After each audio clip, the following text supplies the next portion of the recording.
Hey, peace, everybody. What's going on? What's happening? This your girl Tiffany coming through here live in effect. So happy holidays to those of you that are celebrating holidays. Um, so I wanted to come here and talk about an event that took place on Christmas, and that was the Baptist War. So the Baptist War happened in Jamaica, actually. It lasted from December the 25th of 1831 to January the 5th of 1832. And it was led by Samuel Sharpe, who was the pastor, right? He was a pastor, but he started the slave revolt. So that slave revolt lasted for a year. Okay. And there was so many other slave revolts out there. And what inspired them was the Haitian Revolution. Because when the Haitian people did their revolts, they actually won their independence. So that inspired many other slaves to start revolting and fighting back so they can gain their independence and things like that. So I have some read materials available. And so what I'm going to do is I'm going to talk about Samuel Sharpe first, and then I'm going to go into the Baptist War. And then let's see. I got some information over here, this PDF. So that's what I'm going to do. So make sure you guys subscribe to the channel, hit the notification bell, share my channel, etc. And thank you guys that's been tuning in, watching for the entire year. This year and last year been kind of like rough, but hopefully the next coming year that's coming up, which is 2022, hopefully that everything get better and it'll start progressing more, and I could do a lot more with my channel. So that's the goal here, to like get people on here, people that's thorough in various fields, so I can do like more interviews, more interaction, we have more discussion, and we can have open dialogues, etc. So that's the goal. But you gotta take it one step at a time, one step at a time. The first one took place on Christmas 1521 at Christopher Columbus' son's house. Oh, I never knew that. I never knew that. That's the first time I ever heard about a revolt that took place at Christopher Columbus' son's house. See, this is something new to me. See, that's new information. I never knew. I never knew that. Thank you for sharing that. See, I didn't know anything about that revolt taking place in 1521. But let me go ahead and get started. So, all right, so let's talk about Samuel Sharpe. As you can see, this is a statue right here in Jamaica. Okay, let me blow it up for y'all. Okay. So right here, Samuel Sharpe, also known as Sam Sharpe, he was an enslaved Jamaican who was the leader of the widespread 1831 to 1832 Baptist War slave rebellion. Excuse me, I'm just getting over my sinuses. Also known as the Christmas Rebellion in Jamaica. He was a proclaimed national hero of Jamaica in 1975, and his image is on the $50 Jamaican banknote. Now, one thing I know is about the Jamaican dollars, because I have a coin with Marcus Garvey on there. Their dollar value is very low. So there was somebody I used to work with a long time ago. Yeah, she was from Jamaica. She would tell me that their dollar value are very low compared to ours. So $50 in their country will probably be like $10 in our country. Yeah, their money value is pretty low, and I didn't want to believe that to be true. I was like, wow, that's strange, but yeah, But anyways, he's on a $50 Jamaican banknote. Okay. And Marcus Garvey is on the coin. It's like a $1 coin or a $10. I think it's a $1 coin or something. Give me a moment. All right. But anyways, let me go ahead and continue. So let's look at the biography. So he was born into slavery in the parish of St. James, Jamaica, on a plantation owned by Samuel and Jane Sharpe.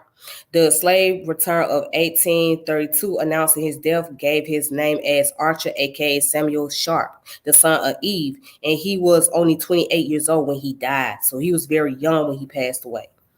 The slave return of Samuel and Jane Sharpe in 1817 showed a young 12-year-old Archer on the plantation with his mother, Judah Bilgum, and sibling Joe, 2 years old, and Isola, 20 years old.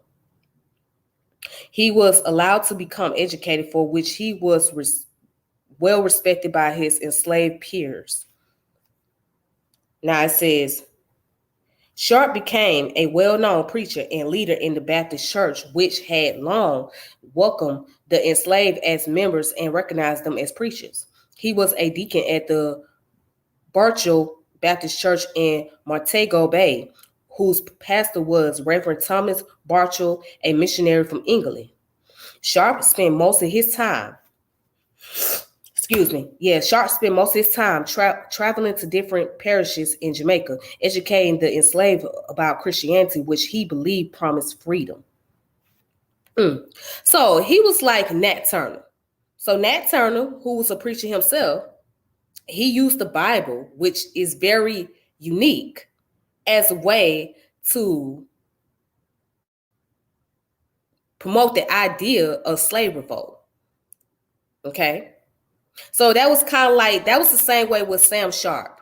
He was a pastor, but he understood the Bible. He interpreted the Bible in a way that was going to motivate him to bring about the revolt and rebellion.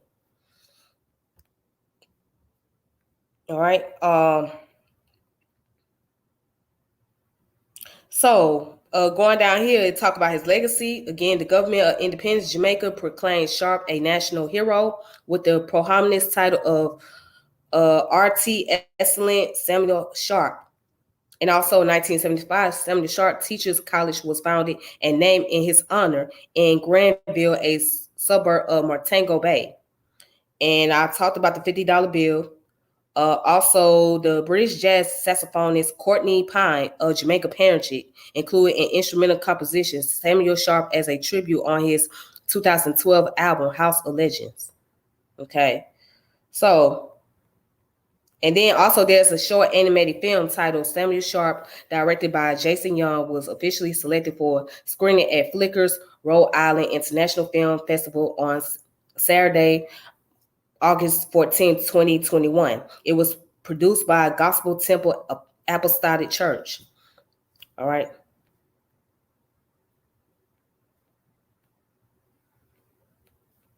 So that's that part. And let's go ahead and talk about the Baptist War. So let's look into the Baptist War. As you can see, before the 18th century, it gives you a list of all the rebellions that took place. Okay, all the rebellions.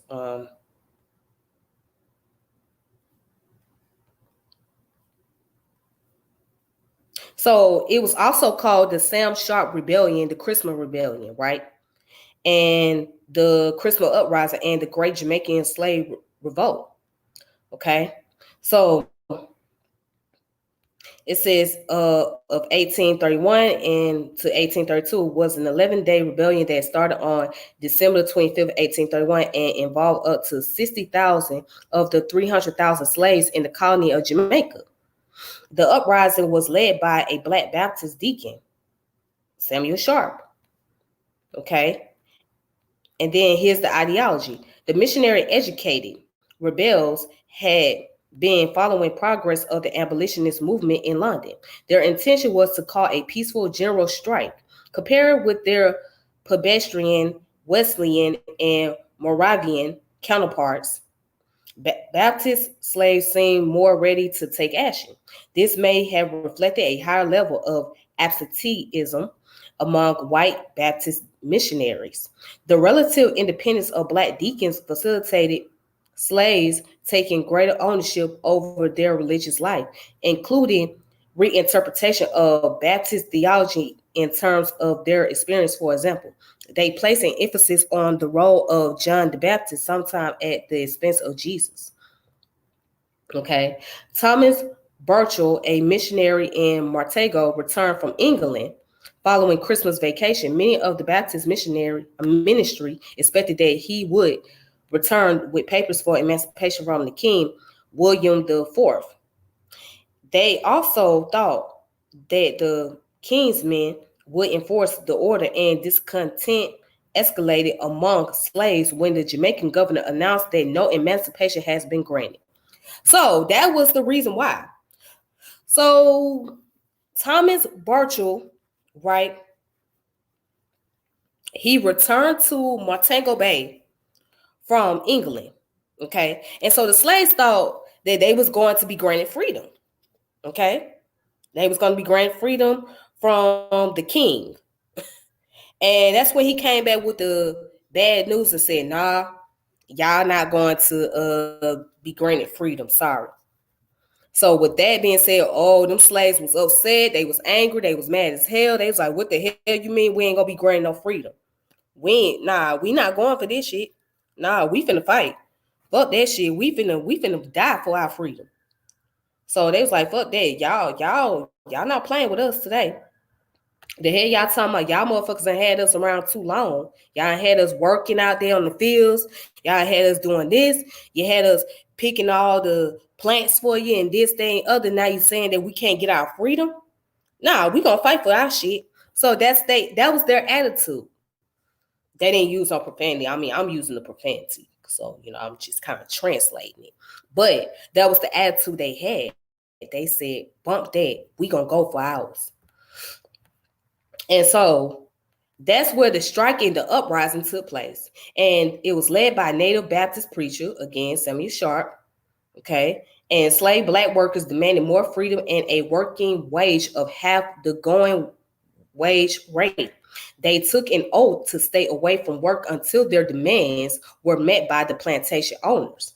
The enslaved laborers believed that the work stoppage could achieve their ends alone. A resort to force was only advantage if violence was used against them. Sharpe was the inspiration for the rebellion and was nicknamed Daddy Sharpe.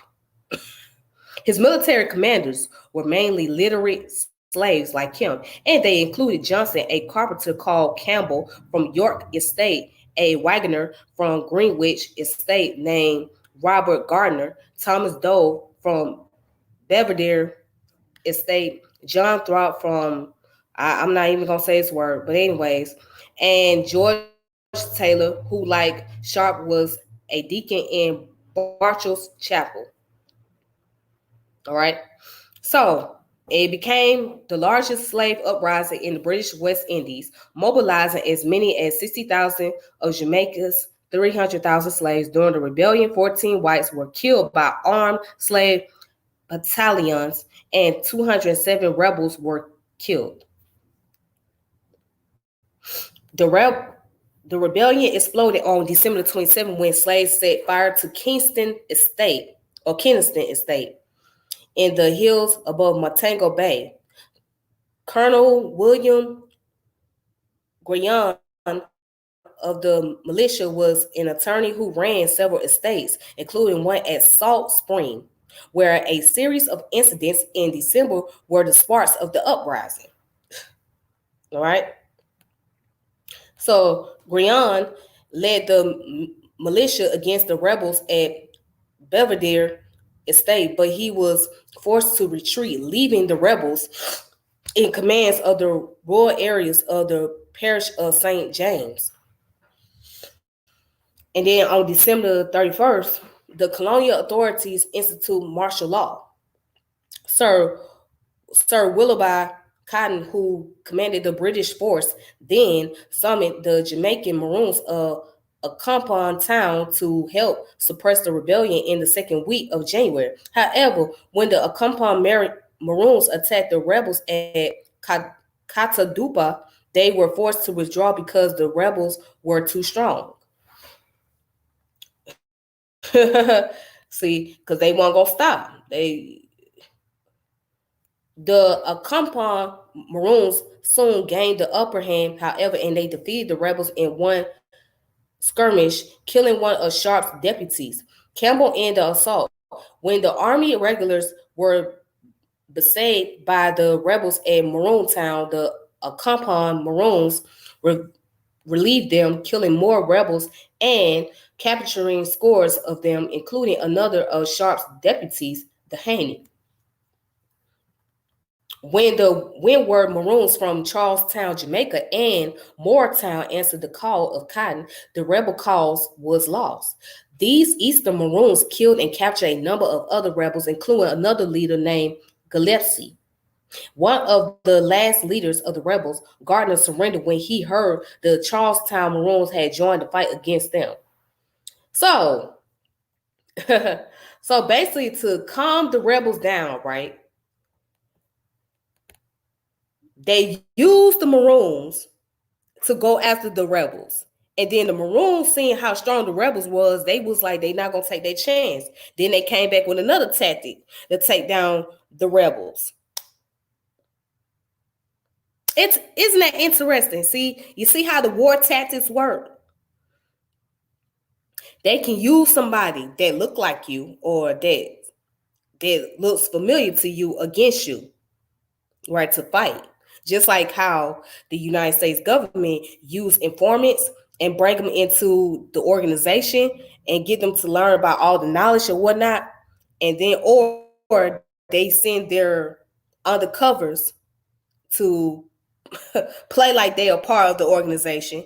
And then eventually they'll give the signal to those that are undercover to go against the individuals or targeted individual in those particular organizations. Boy, I tell you, these white folks was clever. But anyways, check this out. So suppression and death toll. The rebellion was quickly suppressed by British forces. The reaction of the Jamaican government and reprisal of the plantocracy were far more brutal. Approximately 500 slaves were killed, with 207 killed outright during the revolt. After the rebellion, an estimate of 310 to 340 slaves were killed through the various forms of judicial executions. At times, slaves were executed for quite minor offenses. One recorded execution was for the theft of a pig, another a cow. An 1853 account by Henry Belby described how the courts commonly executed 3 or 4 persons simultaneously. Bodies were piled up until the black people relegated to the workhouse carted the bodies away at night and buried them in mass graves outside town. Damn.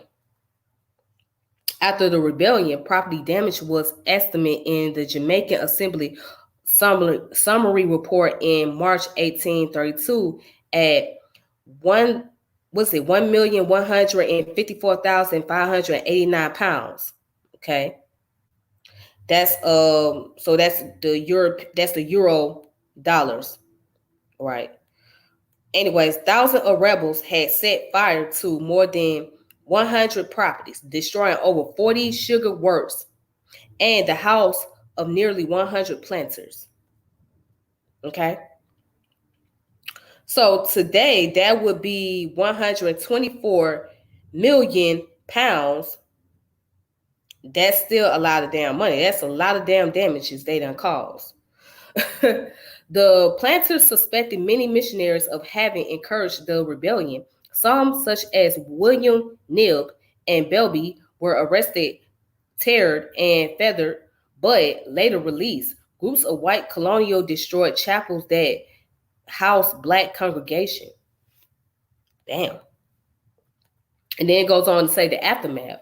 As a result of the Baptist War, hundreds of slaves ran away from the cockpit country in order to avoid being forced back into slavery. The Maroons were only successful in apprehending a small number of these runaway slaves. Many runaways remained free and at large when the British Parliament passed the Act abolishing slavery in 1833. Historians argue that brutality of Jamaican plantocracy during the revolt accelerated the British political process of emancipating the slaves. When Burchell and Nib described how badly they were treated by the colonial militia, the House of Commons expressed their outrage that white planters could have tarred and feathered white missionaries. The Parliament passed the Slavery Abolition Act of 1833 for initial measures to begin in 1834, followed by partial emancipation outright for children 6 or under, 6 years apprenticeship for the rest in 1834, and then unconditional emancipation of child slavery in 1838. So although the war was a dead end, basically, because it resulted into a lot of death of the rebellions or the rebels.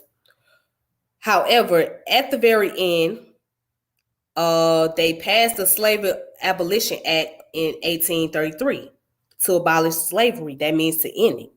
Okay? So there was some goal accomplished with the wars. See, a lot of the slave revolts that had took place in the Americas and in the Caribbeans, they did not gain a successful outcome. Okay? You know, a lot of the countries did not earn their independence until later on. And that's when the governments started stepping in, abolitionists stepped in, and they was convincing the government to like, hey, change the laws, get the laws, abolish slavery, etc., etc. And so that's when they decided to just go ahead and sign these bills to abolish them.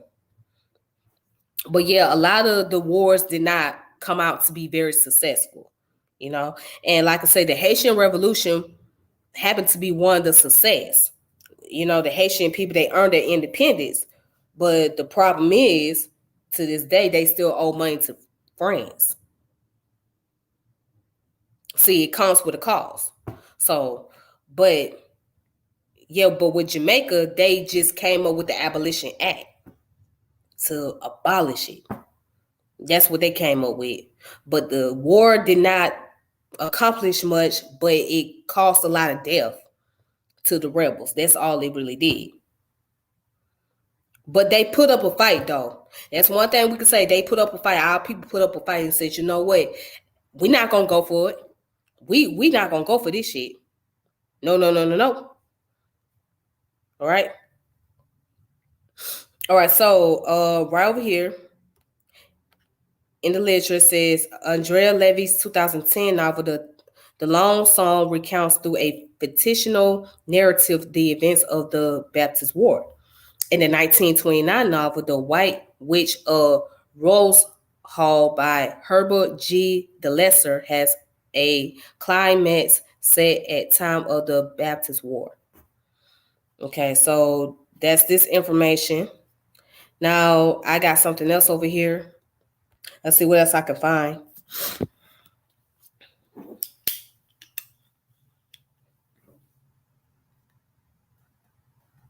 All right, so it said this is called Jamaican Christian Missions. Their influence in the Jamaican Slave Rebellion of 1831 and 32 and the end of slavery by Rachel Elam. All right, so let's see what this article is talking about, or this paper. Oops.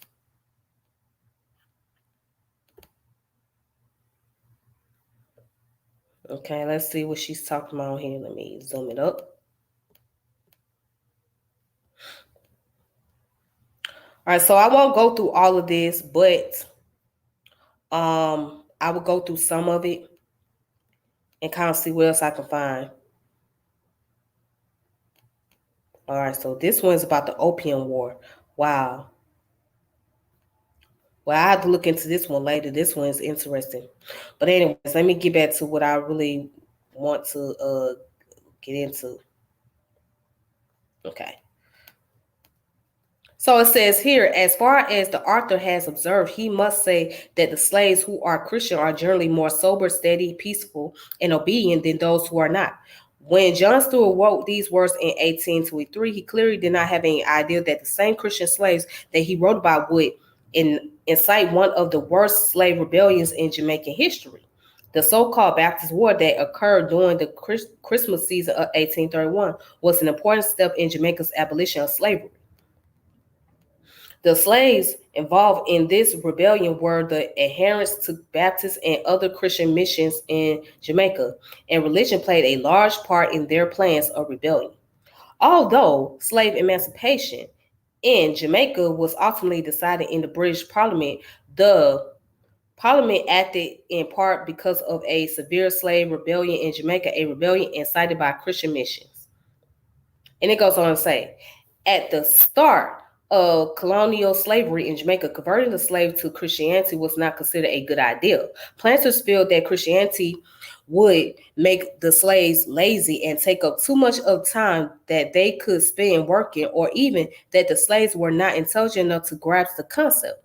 When slaves were finally taught Christianity, they were not allowed to officially join Church of England. Black people, it was thought, could not be genuinely Christians because of the idea that black slaves should not be converted to Christianity. There was not much of a Christian influence among the slaves until the arrival of the Baptist missionaries. The Baptist missionaries were in favor of freeing the slaves. They were among the first white people to care about the slaves in Jamaica. These missionaries brought the idea of Christianity to the slaves, and in time, the idea mixed with the religious beliefs the slaves brought with them from Africa, such as Malayaism.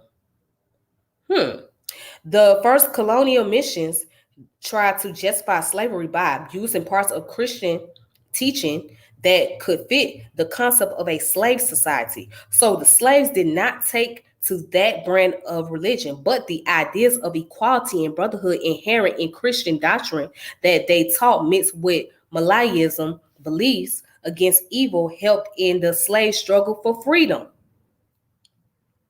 So as you can see, they use syncretism, right? So they took on the Christian concept and they mixed it in with Malayaism, which is the African traditional practice, right? To help them to get through their struggles, to fight for their freedom, to get through the rebellion. You see, every black person didn't just take on the Abrahamic religion and practice the Abrahamic religion for what it was. They incorporated some African principles along with it. And it's very common practice to this day that you will see that. Okay, so when you start looking at Santeria, when you look at Obeya, and all these different African practices that's practiced by various culture in the Caribbeans and some parts of America, you will see there's Christian influences there as well. But let me go ahead and continue.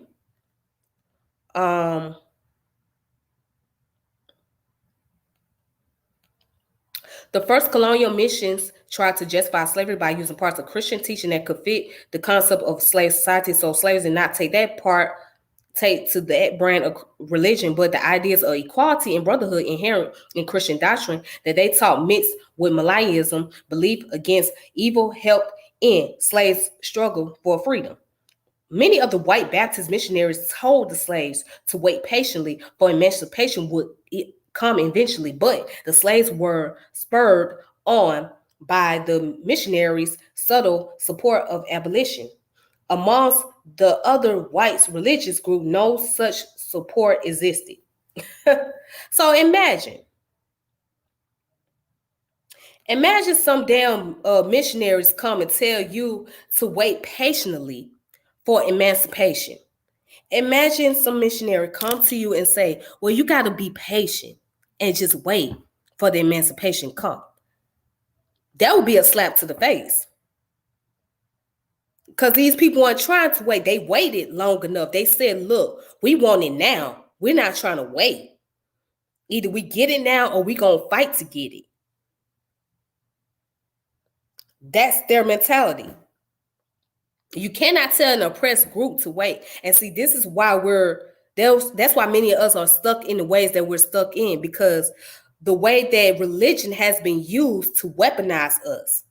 Okay, that's why many people reject religion, because it's been used as a way to bring about some type of control mechanism and tells that, hey, you gotta wait. If you don't do this or if you don't do that, then you're not gonna grant paradise. You're not gonna have peace. You're not gonna have that. So it's a way to keep us docile.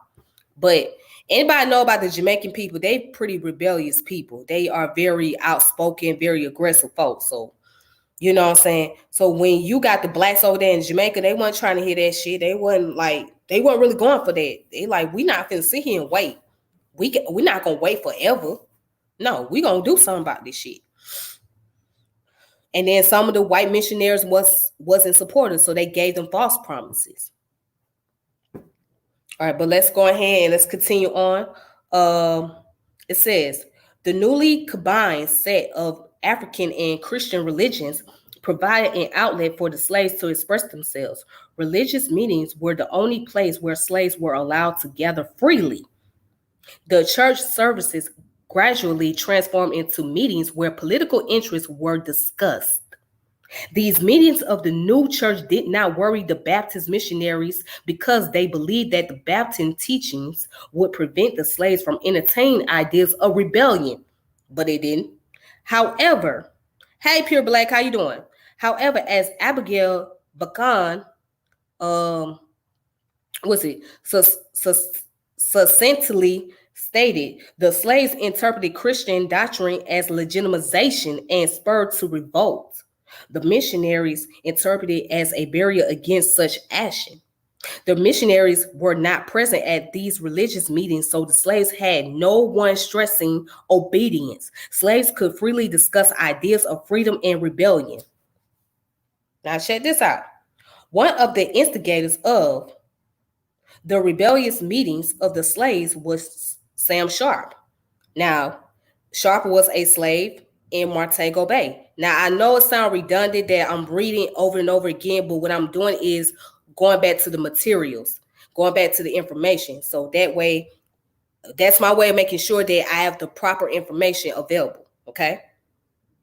All right. So that's why I go back and, that's why I go and get different sources, and those different sources, right, will say pretty much the same thing or something similar, or they might have something that's added on to the information that I was previously reading before. Peace, Taraka. If that's your name, Tarka. Yeah, peace, brother. How you doing? Or sister, how you doing? Okay. All right, everybody. Peace to everybody in the chat. Sorry, everyone. Peace, peace, peace. But yes, anyways, going back, they use the religious meetings they had as a way to discuss the concept of freedom and being able to bring about some form of rebellion. That was the whole thing, because these missionaries that supposedly helped them, right, or supposedly have their back, they let them down. They pretty much was a no-show. They was a no-show. So it's like, okay, shit, well, we on our own. So let's all bundle up together. Let's come up with something. Let's come up with a solution. I mean, this is how we gonna do this. This is what we gonna do. I mean, this concept, this new religion called Christianity, I mean, we ain't too familiar with it, but we just gonna take that shit, and then we're gonna take what we learned from our ancestors, we're gonna combine that shit together and make that work for us. But this is how we gonna do it. So this is how it's gonna take place. This is what's gonna go down and how it's gonna go down. Now, don't nobody else know about what's going on except for us. All right, let's keep it in this meeting. Do not let it go outside the meeting. So that's how they operated. You know what I mean? So, and I'm just using my colloquial term on this. But yeah, that's pretty much the way they did their meetings. They was on the low key with it. They didn't let the outside know what was going on. They try to keep the outside from knowing what's happening. But anyway, it talk about Sharpe was a slave in Montego Bay, and he also was a member of the Baptist Church. Sharpe could read and became a regular speaker and leader in the Baptist mission, right? Now, Sharpe's owner apparently did not object to his position as preacher and allowed him to hold nighttime religious meeting without the supervision of whites. However, Sharpe used this trust to his advantage, and services became a cover for rebellion organizing meetings. Sharpe believed that the Bible supported the slaves' freedom, and his loose interpretation led him to formulate a rebellion that would lead to emancipation. Sharpe's original intention for the rebellion was a passive resistant movement which gained much larger support and participation amongst the slaves than if Sharpe had tried to raise a violent revolt. Now, at the time that Sharpe was beginning to develop a Baptist following and to prepare the rebellion, talk of abolition was floating around the island. Rumors were spread that the British would soon be emancipating the slave. Not surprisingly, the majority of these rumors were coming from the Baptist missions on the island. Even though a royal proclamation was eventually given disputing the rumors, the island was in a political uproar, mainly because the proclamation was not widely posted around the island. The governor was under the impression that it would just increase the talk of emancipation. When the proclamation was distributed, it only served to increase the unrest. Because of the environment of the expectancy, the call for passive resistance was even more well received. According to recent research, slave rebellions were more likely when the slaves' expectations were frustrated, as in the case with the Jamaican slaves and the rumors of freedom, while the slave population was preparing for drastic measure. The missionaries were trying their best to convince them not to rebel and that the matter would be settled in England. But what they say? They said, nah. They said, no. No, we gonna rebel. They said, we gonna rebel. Okay. But anyways, let's continue. It says, after all, the planning and preparing by Sam Sharpe and the slave that followed him, the rebellion began on December 27, 1831. Right? The slaves had concluded numerous meetings under the guise of religious gathering and had planned to stop work and commence with passive resistance, although that is not how it ended up. That's not how it ended up happening. The rebellion started with the burning of a trash house on one of the large estates. Although Sam Sharpe did not originally mean to promote violence and property destruction, the rebellion progressed that way anyway. The Black Regiment, a group of about 150 soldiers, were the core of the military force, but there were many separate groups that participated. Unfortunately for the rebels, these groups were disorganized and had no experience in warfare. Most of the group estates did not participate in passive resistance, but instead revived or rebelled in destroying properties, killing livestock, or participating in other acts of defiance. The rebellion was put down by the first week in January of 1832. Much of the countryside was ruined. In St. James, one section of Jamaica, the damage was about 600,000 pounds. Altogether, the damages were over 1 million pounds. Only 2 acts of violence by the slaves against whites were recorded, and the slaves only attacked when threatened. Now check this out. Although the rebellion did not last very long, it was a very substantial part of Jamaican history. The rebellion showed the growth that the slaves had achieved both politically and religiously, and showed that the slaves could start a movement that... My bad, y'all. Okay, yeah, the slaves could start a movement, right, that could rock the foundation of Jamaican slave society. The religious meetings created a legitimate protest as well as a mature spiritual groups invented by the slaves. The slaves, although not fully united, were still a large threat to the whites, and the planters were aware of this. During the period of slavery, Jamaica had a history of rebellion and resistance from the beginning through the post-slavery period. The number of slaves in Jamaica greatly outnumbered the whites, which made the threats of any rebellion more frightening than if the whites outnumbered the blacks. Hold on. And it says the Christian missions were ultimately blamed by the white planters and estates owners for the rebellion after it concluded, and they were ordered by the government to end their I can't even say that word. Anyways, the white plantation owners accused the missionaries of planning the rebellion. 6 Baptist missionaries were put in jail. A Wesleyan missionary was tarred, and around 20 chapels were destroyed or damaged. In the aftermath, the remaining missionaries decided to use the rebellion to elicit sympathy from the British people so that they might realize the atrocity of slavery and seek to abolish in the Parliament. When Lord Mulgrave became governor of Jamaica in 1832, he knew he would be greeted with hostility from the Baptist missionaries. Mulgrave had not been sent to Jamaica to emancipate the slaves, so he had to watch the missions, especially the Baptists, very carefully because the slaves were still in a rebellious state of mind. And then it goes on to say, in the aftermath of the rebellion of 1831, the Baptist and Wesleyan missions sent delegates to England to plead the case for emancipation of the slaves. These missionaries were powerful allies in the fight for freedom because they could testify before the Parliament as witnesses. Back in England, these missionaries joined the emancipation movement already prevalent there. The missionaries provided the last stages of the anti-slavery movement and managed to convince Parliament that if abolition of slavery was put off any longer, more and more rebellions could ensue. And they were correct. They knew that if the Parliament decided that they're going to continue just push it off, push it back, just keep pushing it back, then that's going to make the slaves want to just fight more. They're going to continue to come back for more and more and more. So they was getting scared. The missionaries like, okay, what do we do at this point? We got to do something. Please give these people their emancipation. Please give them their freedom. If you don't give them their freedom, they're going to fight back. They're not going to settle down at any time soon.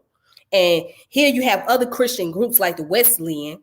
They had to sit back and kind of watch what the Baptists were doing. They was like, okay, we got to keep an eye on what's going on here, because we feel like you guys are responsible for why these slaves have rebelled, because the Baptist people, they was fighting they wanted the slaves to be free, right?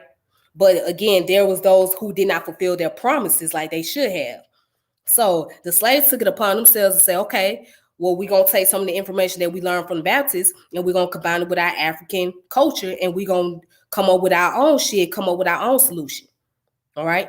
So the Baptists had got the blame for it because they was the one that approached the African slaves. They was the one that came up to them and told them about the emancipation, and told them about the freedom and how they was going to fight for their freedom, etc. So they had to take the hit. But then they had to go to England and they had to beg these people like, hey, please give these folks their emancipation. Please, because they scaring us right now. And we don't know what the fuck to do. We scared. We scared for our lives. These folks got them acting a fool. And if y'all don't do it, they going to keep on acting the damn fool. All right.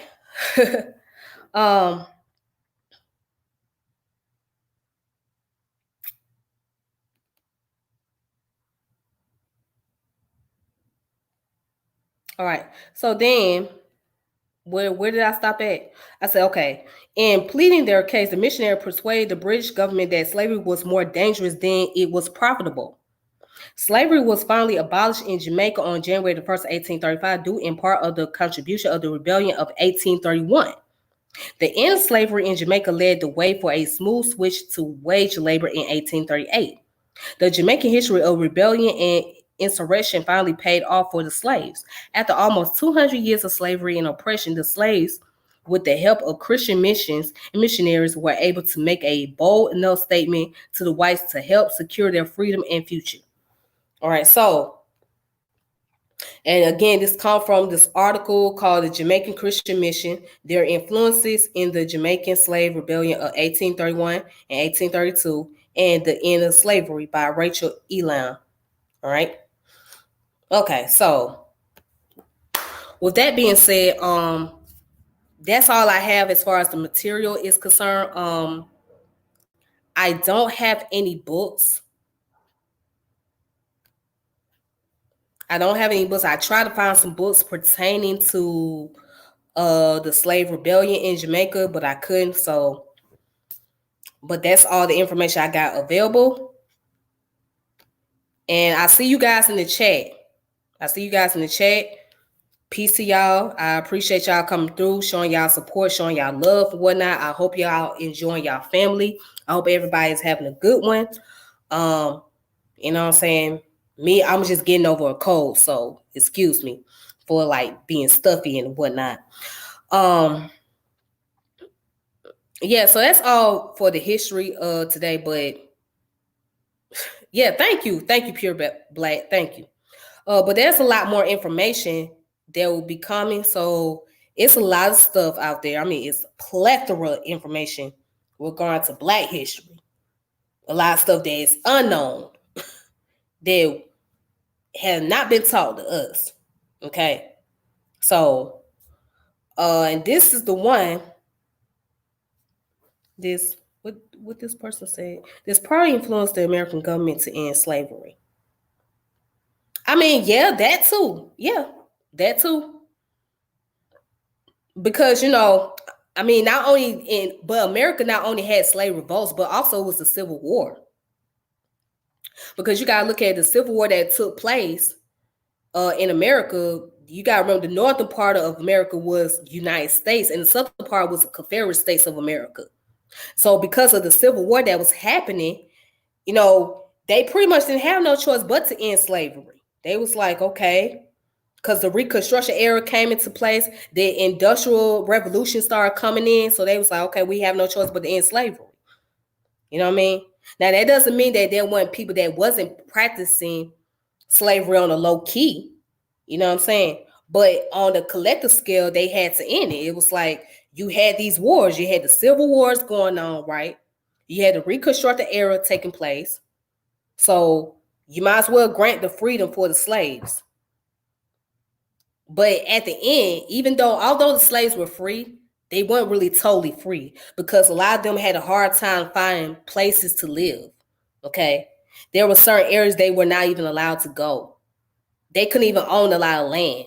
That's one of the reasons why our people are really fighting for the reparation today, because our ancestors was promised 40 acres and a mules. But because those became false promises, right? And then you had the Homestead Act that took place, and the Homestead Act benefited the whites more than it benefited the blacks. So you didn't have as many black landowners coming around and owning properties or owning farms, etc. So when they were told about the 40 acres and a mule, right? They were supposed to have 40 acres of land. Each slave supposed to got 40 acres of land, and they supposed to have their own mules. It never really happened. It didn't really happen for a lot of people. So that's what people were fighting for. They're like, look, we want our reparation. We want what was done, what was due to our ancestors. We want you guys to give us what y'all promised to give us, but y'all done lied to our people. So it's an ongoing discussion to this day. It's an ongoing fight. And then the problem is you got some black folks who sit around, fist their lips up and say that we don't deserve reparation because we weren't there in a time period. That was not meant for us. It was meant for them. And that's just totally ignorant. That goes to show them that you don't understand history and you don't understand the contribution. You know what I'm saying? You don't understand the things that have taken place and how these things have affected us. You know what I'm saying? That took away our generational wealth. If we was getting reparation, then we wouldn't have to worry about the issue of generational wealth and the wealth gap and all of that. We wouldn't have to worry about that. But we was denied it. So we was brought under false promises, and we was placed in the environment that we had no control. We was placed in places like the ghettos, the hoods, and all of that. You know what I'm saying? Because we were denied our rights. So it's like we were free, but we were not really totally free like we thought we were. we weren't totally free. It was like certain limitation. They got the sundown rule, they got the Jim Crow law, they got all of this. You know what I'm saying?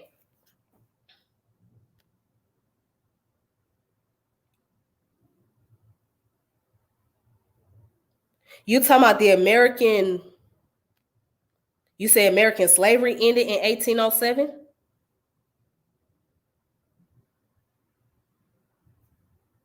I mean, yeah, okay, slavery is supposed to have ended in 1807.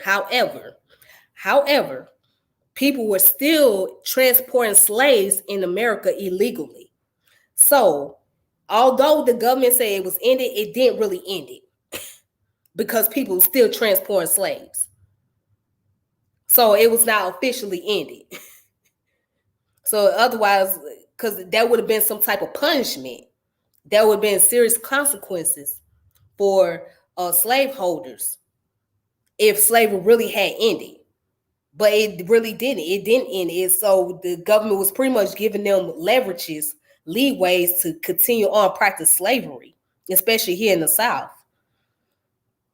So, you know what I'm saying? So, but when the Reconstruction era came into place and the Civil War came in, it was like they had no choice but to end slavery. Like you had no choice because it was no more yet. It was no more Confederate state of America. Everything was going to be united. So it's like you had no choice. You was in the industrial complex. You're in the industrial revolution now. You might as well just go ahead and end it because you're not going to make enough profit. You know what I'm saying? Because we got a new form of technology. We don't need the people out there picking crops like that anymore. We got industrial revolution coming in. We got machines coming in. So you can make more money. But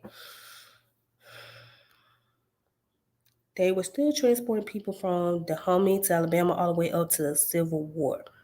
Right, exactly. So, yeah, they were still transporting slaves. Yeah, they were still doing that. So, even though they said that slavery officially ended in 1807, it really wasn't. They were still getting away with transporting more slaves and more people. That's what they were doing.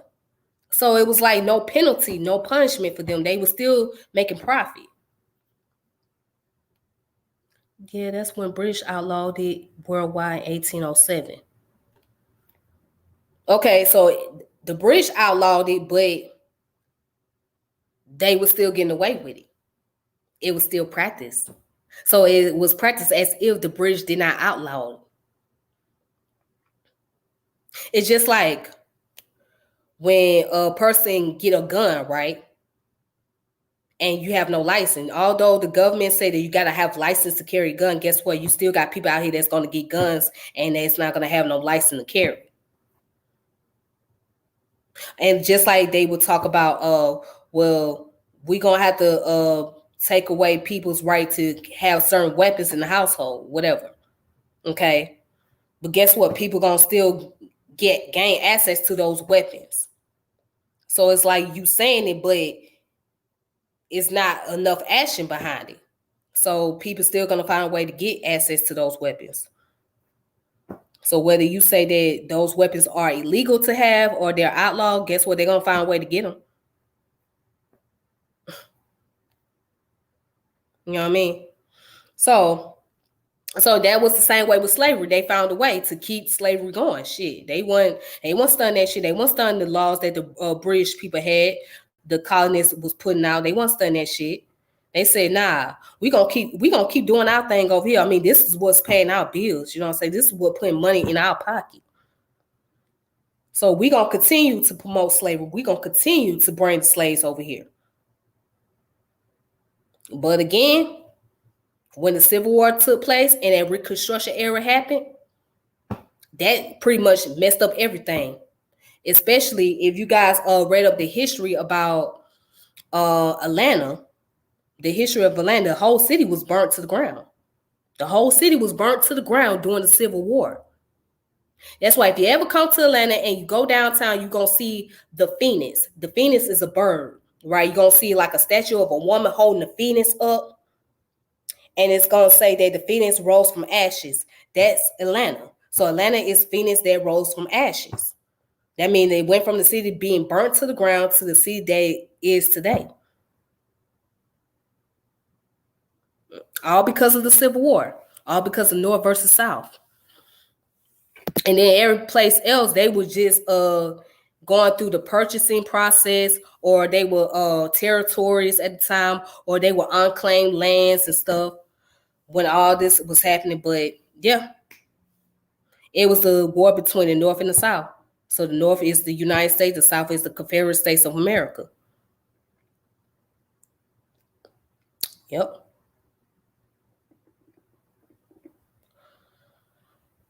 But anyways, it's important that we really know all our history. I mean, try to know as much as we can, because what we think we know, we really don't know. We really don't have a clue. You know what I'm saying? So all this is connected. So whether you want to believe that it's not, but it does. It's all connected. So what was going on in the Caribbeans, and the Latin Americas, in South America, North America, Canada, is all connected. Because slavery was an international business. It was a business throughout the region. It was not just a business in the United States. And that's what people fail to understand. So when we talk about the origin of slavery, when we talk about who is a descendant of the slaves, or descendants of those who were brought here as prisoners, we have to really go into the origin. We got to really talk about all the details. You can't just talk about just one little pinpoint and then just leave everything else. You got to talk about everything. You got to talk about as much as you can. You got to bring everything into the picture. You got to involve the Caribbeans. You got to involve the Latin America. You got to involve North America, South America when you're talking about slavery. Because it's a connection. It's a connection. It is. It's all connected. All right. It's all connected. All right. So you see why we have a lot in common. We have a lot in common with those in the islands. The only difference is the cultural practice. But we have one thing in common. It's our African descent and some of our cultural practices. But again, you just got Africans in different regions, and they do some things that's different over there from how we do things here. Okay? But I think that if we really start knowing these things, it will eliminate the whole separatism of the ADOS, the FBA, and this group and that group. It will eliminate all of that. It will help us to really understand. Right? So you can't sit there and try to deny the history that took place. I mean, no matter what you want to do, you can't deny it, especially if you wasn't there to witness it. You can't really deny it. You got to really go by the facts. You got to go by the resources. You go by the archives, the landmarks, etc. Okay. But anyhow, so I'm not gonna hold you guys up. For those of you that are watching, thank you so much once again. I appreciate your support. It means a lot to me. In the coming year of 2022, I'm looking to do a lot more with this channel. I want this channel to actually grow. So hopefully, just hopefully, I can get more people on here and do more interviews, have more conversation about not just historical things, but also about social issues and things of that nature, so we all can be able to be on the same page. And, or, we can be able to have a dialogue and we can agree to disagree and whatnot. That's the goal here. So I just only want to see how that works out. So I can only hope for the best. I think reparations should include repairing all of West Africa sort of like Liberia project. Yeah. Well, but that's up to the governments over there too. You know what I'm saying? But yeah, Liberia was a project of the American Colonization Society. You know what I'm saying? Also, Sierra Leone was a part of the Sierra Leone group. So that was also in formation by it wasn't in formation by America, but I think it was in formation by the British people as far as Sierra Leone is concerned. So, yep.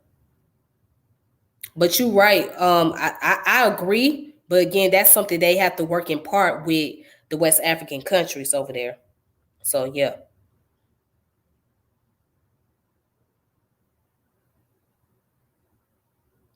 Mm-hmm. That's something that you have to work in part with West Africa. And West Africa is like going through some issues, like serious issues right now, with the Chinese folks being over there trying to take over the resources, doing this and doing that. There's a lot of things that's going on. So there's a lot of countries over there that's pretty corrupt at the moment. Mm-hmm.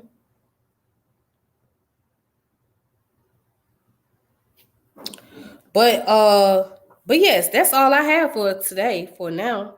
I might come back later on to do another topic. It depends on how I'm feeling. So be on the lookout.